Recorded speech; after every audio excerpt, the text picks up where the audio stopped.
Hello there and welcome to the wonderful and colourful Learning Lab here at Young Social Innovators. We are going to sit down to have a big chat with Rachel Collier about her incredible and transformative career spanning over 21 years here at YSI. Rachel's going to take us back to the 1980s where there was a very different Ireland, to tell us about the work that she was doing with vulnerable young people at that time. Of course, she then went on to set up YSI in 2001 with the incredible Sister Stan. Loads to talk about, so let's get into it.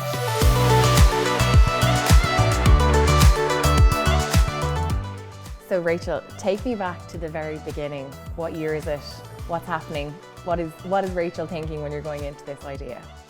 Okay, well, it's 2001.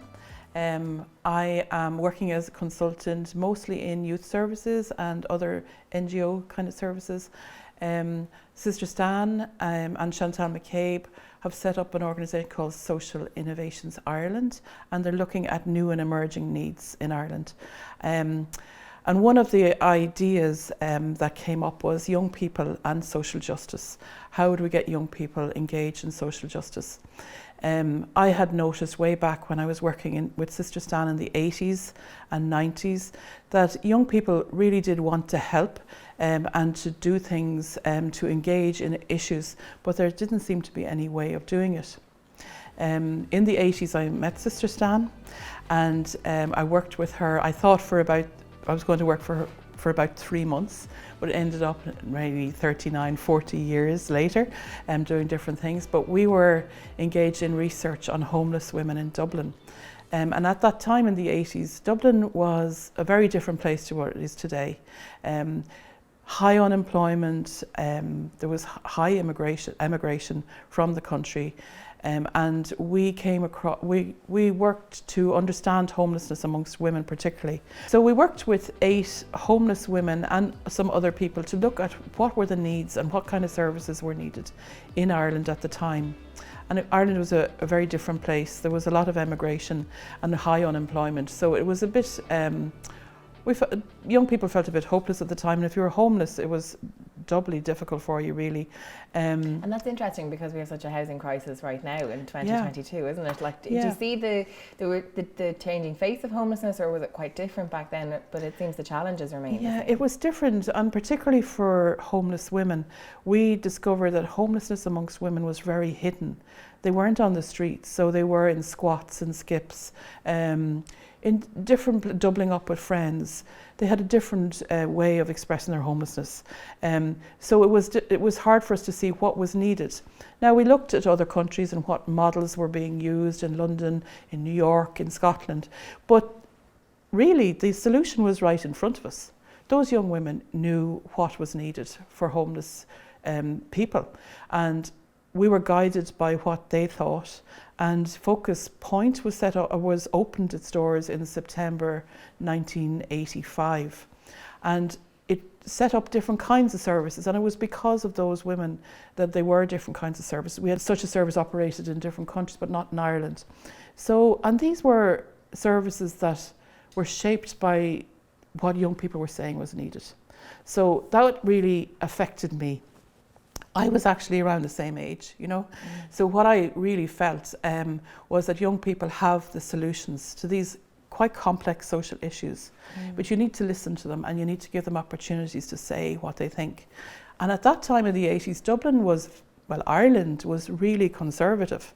There was no space for young people to say what they thought or what they wanted to see. That was the culture of Ireland at the time. You know, we did not want to listen to young people, and there was a real gap there, because at the same time young people, they wanted to do things, they wanted to help as well, but there was no opportunities.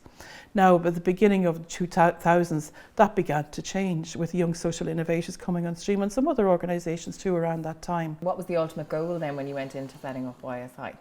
So the goal was to change all that, you know, so it was to empower young people to get involved and make change and make a difference, particularly around social justice issues, so that we knew that if you wanted a fairer and more just and sustainable world, you had to engage with young people and you had to give them a say. And empowering young people seemed to be what we needed to do. Now, we didn't know at the time how we were going to do it, But we were very committed to doing that. We needed to find, there was challenges there, right? So one of the things was, how were we going to do it?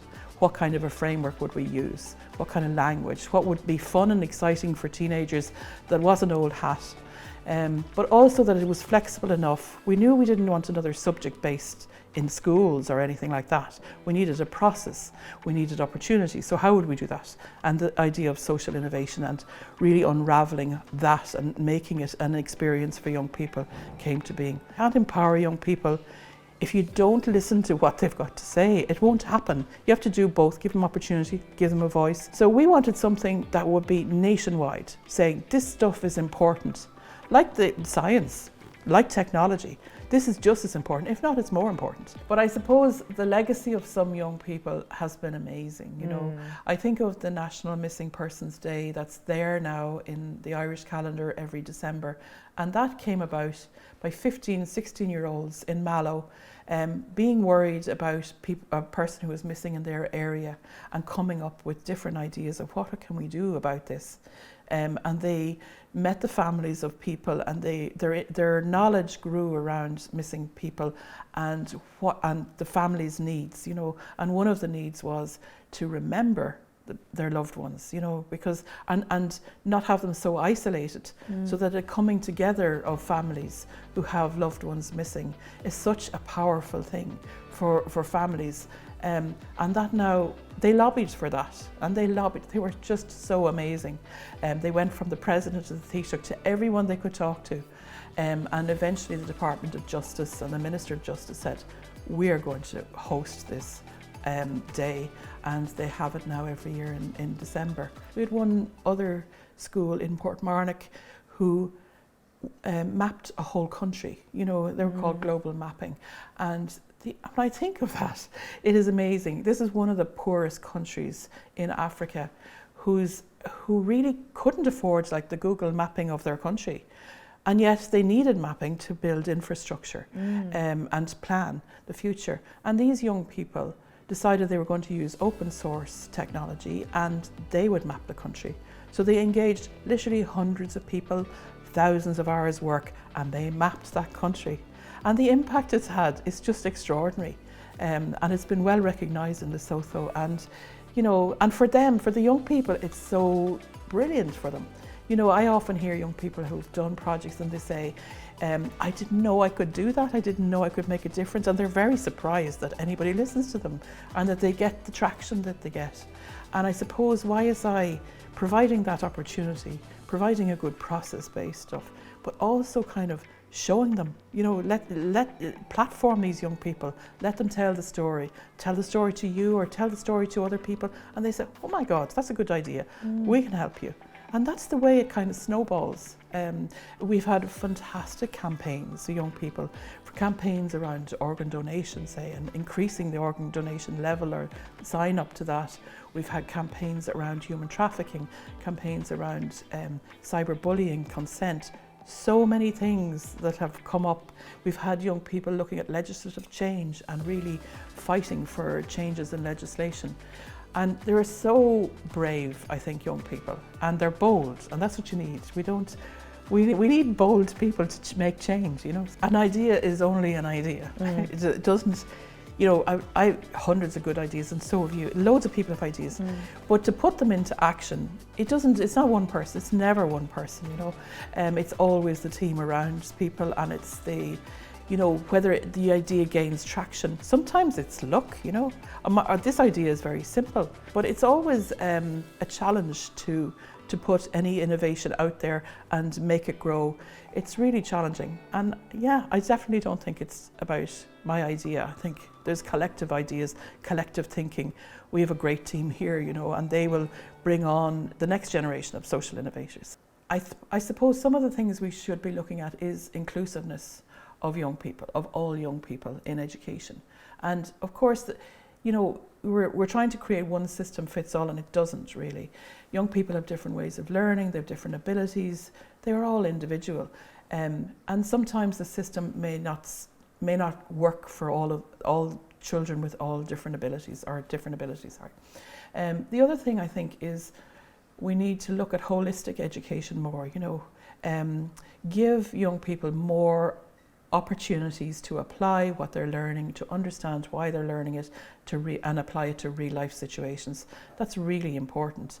The other thing I would say about the current education system that we could look at and we should look at is the recognition system. You know, at the end of 6 years, you have an exam, you get points or you don't, and honours or you don't, and you get into the next level of education. Well, now, I don't see the sense in that. For all the thousands of young people going through education every year, they should really, at the end of those 6 years, be recognised for what they've achieved, what they've done, how they've developed, how they've collaborated with other people, how they've developed their ideas, how they've taken action.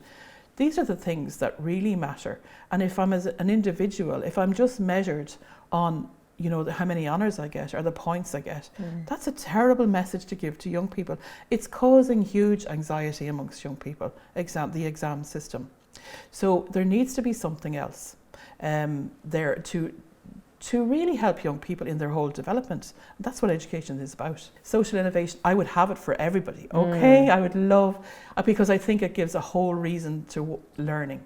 If you are looking at the world and how you apply your learning and you're doing good with that and you want to champion something, that's brilliant. You know, that's really learning for life and for work as well. And outside of your career circle, sort of on a personal level, who would have been really behind you and supported you? Oh my goodness. You mentioned your family there earlier. But I do, yeah. and I have 4 children. Who are not children anymore, but they actually did keep me in check, you know.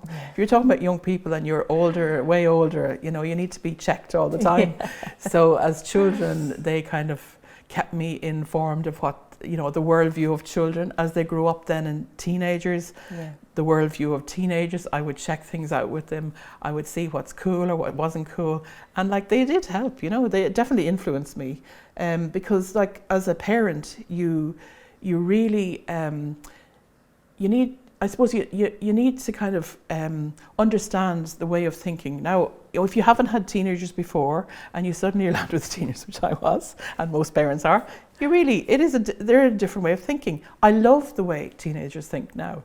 Yeah. But it's challenging as parents, but I love it because they think differently and they challenge people and they're not afraid. And I love all those things because all of those things are really important for innovation.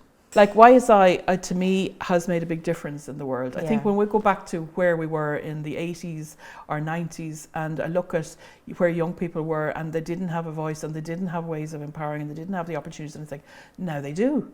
Now you say, if you're 15 or 14, you can say, my older sister's talking about young social innovators, or my friend is talking about them, what am I going to do? And they know there's a pathway for them, you know. And now if you're a child in primary school, you can do social innovation right up to when you're leaving. And YSI has created that kind of pipeline. I think that's really amazing. Now what we need to do is give all the young people the opportunity to do it and to feel it. But that's been created. And also YSI has had an impact internationally. We're working in Zambia and we're working in Lebanon, and we have more teams there. In the beginning, we started out talking about how there was a time when young people weren't heard at all, that, you know, that they were sort of, you know, children should be seen, not heard. That, you know, how many of us kind of heard that when we were possibly younger. I won't name my granddad on that, but like, what can we do now to empower that youth voice, to really support them in their message? Yeah. It's around engagement, you know, getting them engaged. It's around listening to them. It's around respecting them as well, you know, respecting their ideas, giving them the space and the time and opportunity to do stuff, to explore stuff, to test out their ideas and to put them into action. Now, that's what Young Social Innovators does. But we all need to do that in different parts of our lives. You know, give them the space, listen to them, give them their voice, help them to make their own decisions, you know, and respect those decisions. We mightn't like them. We won't like them probably all the time, but it's important for young people. And that's the whole kind of developmental process that they need to go through. And we need to stand back and let it happen and, you know, facilitate it in safety. But we need to do that. And young people will thrive with that empowerment. Empowerment is about giving them opportunities, listening to them, letting them do the things themselves, and, you know, reaping the benefits of that, because there are huge benefits. They have a different way of thinking and they have solutions to the problems that we have. So empower them, yes. I mean, what is the message you'd like to leave for the YSI students of the future? it sounds kind of funny, but I to let young people know that we need them, you know, and that they are full-bred citizens. You don't have to wait. You're 18 to do stuff. You do stuff now. You can make a difference now from an early age to whatever age you are, whatever ability you have. We need you. We need your ideas. We have huge challenges in the world. The way to kind of combat that isolation and feeling angst is to engage people in the solutions, you know, so, and that will make people feel better. They won't feel powerless, they'll feel empowered. I think it's a really exciting place, the future in education, and I think it broadens from the school. It'll go more into the community. If you look at social innovation and how it's not just about the school, it's about the community and about issues, and it could be national, it could be international. I think it's a really exciting place.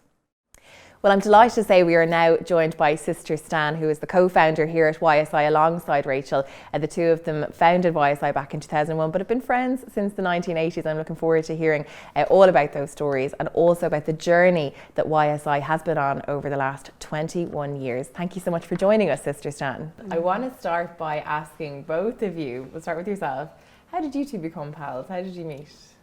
Well, I had a phone call one night from Lily Doolan.